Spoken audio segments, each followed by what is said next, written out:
दर्द से भरा पीड़ित दिल है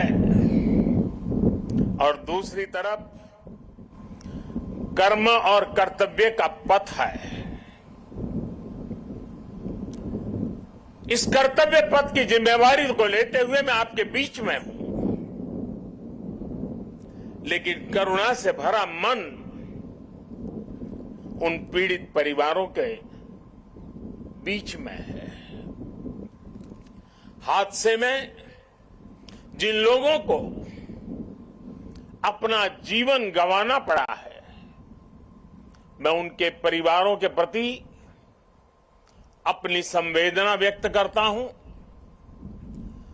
दुख की इस घड़ी में सरकार हर तरह से पीड़ित परिवारों के साथ है। गुजरात सरकार पूरी शक्ति से कल शाम से ही राहत और बचाव कार्यों में जुटी हुई है। केंद्र सरकार की तरफ से भी राज्य सरकार को पूरी मदद दी जा रही है। बचाव कार्य में एनडीआरएफ की टीमों को लगाया गया है।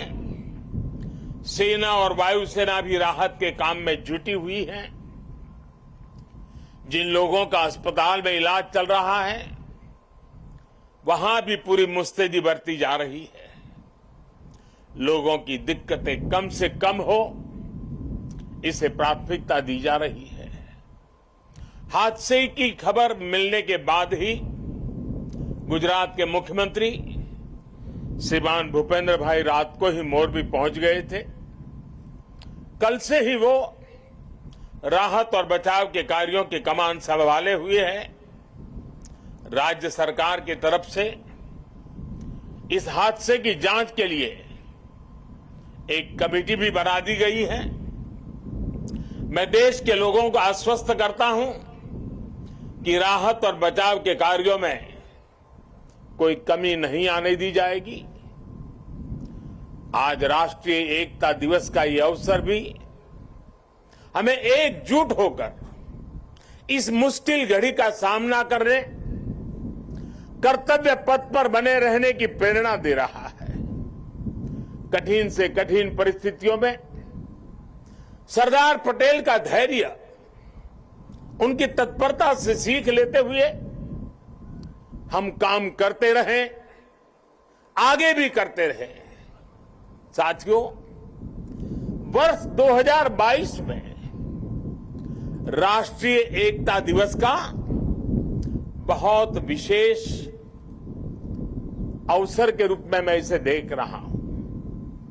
ये वो वर्ष है जब हमने अपनी आजादी के 75 वर्ष पूरे किए हैं।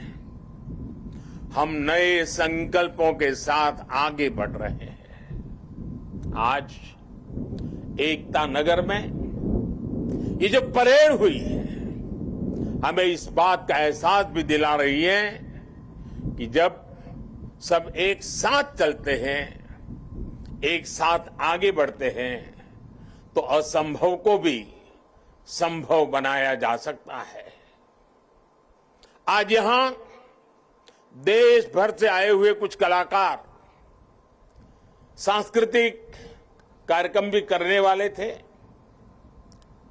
भारत के विविध नृत्यों को भी प्रदर्शित करने वाले थे, लेकिन कल की घटना इतनी दुखद थी कि आज के इस कार्यक्रम में से उस कार्यक्रम को हटा दिया गया। मैं उन सभी कलाकारों से उनके यहां तक आना, उन्होंने जो पिछले के दौरान मेहनत की है, लेकिन आज उनको मौका नहीं मिला, मैं उनके दुख को समझ सकता हूं।